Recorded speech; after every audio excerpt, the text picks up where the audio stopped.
Mga kabayan, saan na yung 30,000 killings? Ito ang maraming tanong ni Atty. Martin Delgra, legal counsel ni dating Pangulong Rodrigo Roa Duterte, matapos umingay sa social media ang panawagan ng International Criminal Court o ICC sa publiko upang magbigay ng impormasyon kaugnay sa war on drugs ng dating Pangulo. Ayon kay Atty. Delgra, ang naturang hakbang ng ICC ay nagbubukas ng mas mabigat na tanong tungkol sa paulit-ulit noong binabanggit na nga umano'y 30,000 killings. Bakit ngayon ay tila desperado umanong maghanap ng testigo? Napakamot ako sa ulo, wala pa pala silang testigo o kung meron man, kulang na kulang. Ito po ang naging pahayag ni Delgra.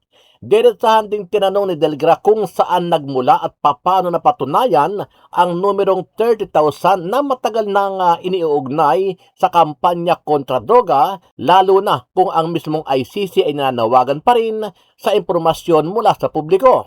Para sa kampo ng dating Pangulo, kung totoo at matibay ang sinasabing bilang, dapat malinaw na ang mga testigo, dokumento at direktang ebidensya ay hindi umaasa sa panawagan sa social media. Samantala, galit na galit si Atty. Harry Roque sa ipinalabas na panawagan ng ICC. Aniya, hindi pa pala sapat ang ebidensya, bakit ngayon pa lang sila naghahaginap ng ebidensya? Gayong mag-iisang taon nang nakakulong si Tatay Digong.